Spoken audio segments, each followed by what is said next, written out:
All right, let's jump right in. We're diving into The Impostor today, a book by Javier Cercas. Yeah. You suggested it. And it's a fascinating one for sure. It's the story of Enric Marco. This guy who, for years, claimed he was a Holocaust survivor. He was super well known in Spain, giving speeches, getting awards, the whole 9 yards. Right. But get this, it was all a lie. I know, wild, right? Completely. And what's even crazier is that Cercas, the author, he doesn't just like take Marco down. Yeah. It's more like he's wrestling with the story himself. Yeah. Trying to understand how this even happened. Yeah, that's what I find so interesting about this book. It uses Marco's story to ask these bigger questions about history and memory. Like, what does it even mean to be authentic these days? Especially in a world where everyone's so carefully crafting their image online. Okay, so let's back up for a sec. Who was Enric Marco? Like, what was his deal in Spain? So he was this public figure, always sharing these super detailed stories about surviving concentration camps. Really harrowing stuff. And people believed him for decades. He became like a symbol of resilience, I guess. And then, bam, the truth comes out. Yeah. In 2005, historians started digging into his claims. And they realized none of it added up. And like I said before, the thing is, he was imprisoned by the Nazis. You're right, he was. Absolutely. But not for the reasons he made everyone think. Exactly. Yeah. So how did he pull this off for so long? Was Spain just naive? Or was there something else going on? I think you have to consider the context. Spain at that time was, well, they were still grappling with their own past. You mean the Franco era? Exactly. The dictatorship. It was a dark period. And the country was trying to heal, you know, to come to terms with what happened. Right. So Marco shows up with this story of suffering and overcoming incredible odds. It was a narrative people were maybe ready to hear. Yeah. You know, a story of hope and resilience. It's like he gave them the hero they needed, even if he was a fake. Yeah, something like that. There's this one part in the book where Cercas describes Marco's escape from a concentration camp. Oh. It's crazy detailed. I was almost sucked in myself. And it made me wonder, was Spain just so desperate for this kind of hero that they ignored all the red flags? I think it's more complicated than that. I mean, yes, people wanted to believe him, but it also speaks to how powerful stories are. We're wired to be drawn to narratives, right? Especially ones that confirm what we already think about the world. So you're saying it wasn't just gullibility? No, it was more like people needed to believe Marco. His story fit into this larger narrative they had about themselves. About Spain as a nation coming to terms with its past. Exactly. Okay, so it's not just about Marco being a liar. It's about how his lies were received. Right, and how they were maybe even encouraged. That's really interesting. So how does Cercas deal with all this in the book? Well, like we said, he doesn't just, you know, condemn Marco outright. It's more like he's trying to figure him out. Almost like he's wrestling with his own feelings about the whole thing. Yeah, I got that sense too. Like, why would someone do this? What's the motivation? Right, and I think that's what makes The Impostor more than just your typical expose. What do you mean? It's like he's using Marco's story as a way to explore these broader questions about truth and deception. And memory too, right? Yeah, absolutely. He digs into how unreliable memory can be, how it can be twisted and manipulated. And how we all have our own biases that shape how we see the world. Exactly. So it's not just about Marco lying. It's about how we all create our own narratives. To make sense of things. Right. Okay, so we've got Marco the liar, we've got Spain grappling with its past, and we've got Cercas the author trying to unravel it all. And somewhere in there is this bigger question about what it means to be authentic in a world where truth is so often slippery. This is getting pretty deep. Yeah. What else did you find striking about The Impostor? Well, one of the things that really struck me, was how Cercas kind of plays with the format of the book itself. Yeah, now that you mention it, I remember some parts that felt almost like he was talking to himself. You know? Right, exactly. He weaves in all these personal reflections, his own experiences, and it starts to blur the lines a bit. Between fact and fiction. Yeah, and I think he's doing that on purpose, to make us question Mention what? how we construct narratives. Like, how do we decide what's true, what's real, both as individuals and as a society? So it's not just about Marco lying, it's about how his lies were received. Right, it makes you think about how we all tell stories. Understand the world. Exactly. Okay, so we've got Marco the liar, we've got Spain grappling with its past, and we've got Cercas the author trying to unravel it all. And somewhere in there is this bigger question about what it means to be authentic in a world where where truth is so often slippery. This is getting pretty deep. Yeah. What else did you find striking about the impostor? It certainly does. And one of the most compelling aspects of the book is how Cercas connects Marco's story to this broader idea of imposter narratives.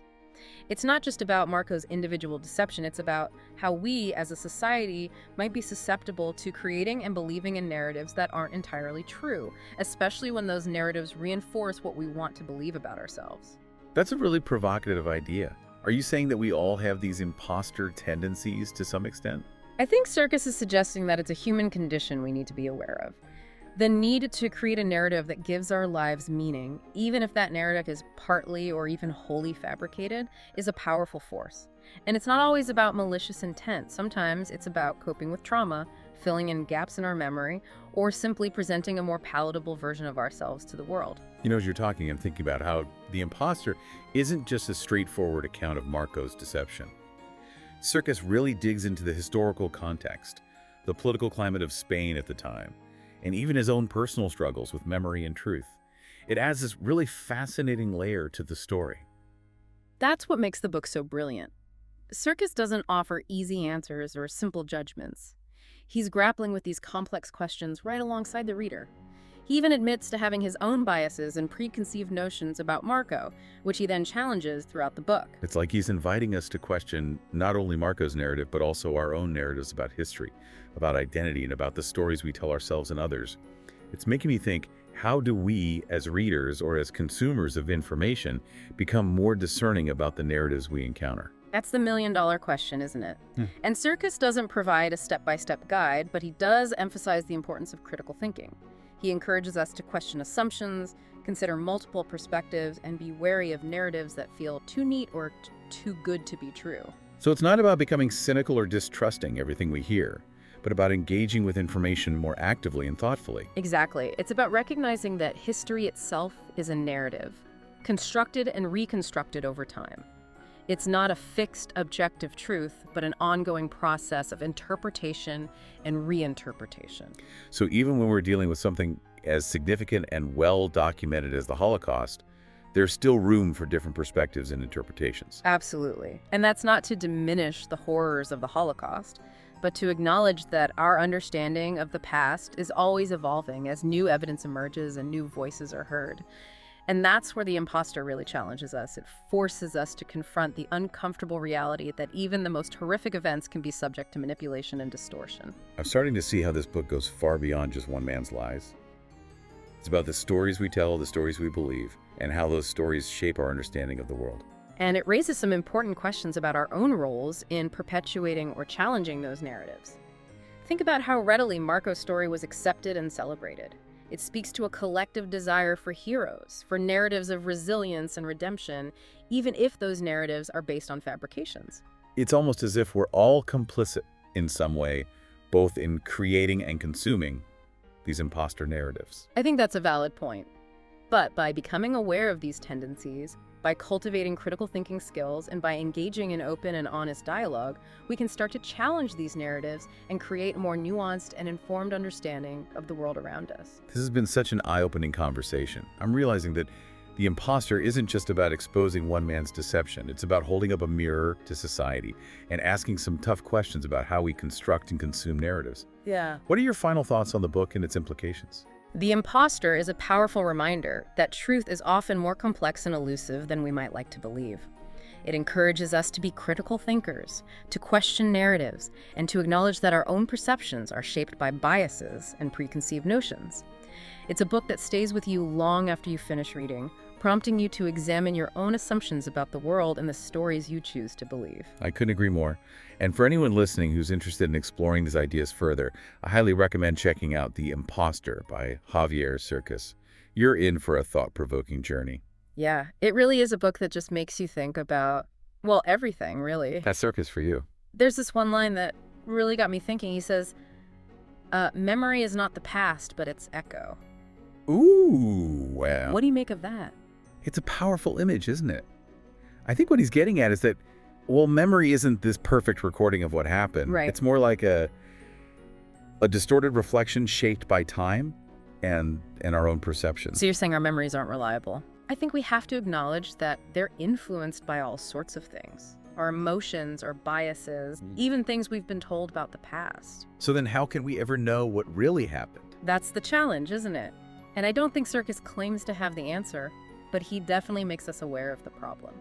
It's almost like we're trapped between wanting to know the truth and being drawn to a good story, even if it's not entirely accurate. It's that human need for narrative. We want to make sense of things, to find meaning. And sometimes that means filling in the gaps. Or even creating whole new stories, like Marco did. Exactly, and that's where the danger lies. If we're not careful, we can start to believe our own lies. So how do we protect ourselves from that? How do we become more discerning? I think it starts with being aware of our own biases, our own tendencies to see things a certain way, and then being willing to question those assumptions. You're saying we have to be skeptical, even of ourselves? In a way, yes. We have to be willing to challenge our own perceptions, to consider other viewpoints, to admit that we might be wrong. That's tough. Yeah. But I guess it's necessary if we want to get closer to the truth. It is, and it's a constant process. There's no easy answer, no magic formula. It's more about cultivating this critical lens, this habit of questioning everything. And that's what makes The Impostor so relevant. It's not just about one man's deception. Right. It's about all of us. It's about the stories we tell ourselves, the stories we believe, and how those stories shape the way we see the world. It's a powerful message, and a bit unsettling, to be honest. It is, but I think it's an important one, especially in today's world, where we're bombarded with information from all sides. We have to be able to sift through it all, figure out what's real, what's not, what's worth believing in. And that takes effort. It takes critical thinking. It takes a willingness to be uncomfortable, to challenge our own assumptions. So what's the takeaway here? What do we do with all this? I think The Impostor is a call to action. It's a reminder to be vigilant, to be skeptical, to keep asking questions. To never stop seeking the truth. Exactly, even when it's hard, even when it's uncomfortable, because ultimately, the truth is what matters. It's what sets us free. Thanks for taking us through it. It's been my pleasure. It's a book that stays with you. It really does. Yeah. And for anyone listening, if you're looking for a book that will, well, shake things up a bit, make you question everything, Definitely check out The Impostor. you won't regret it.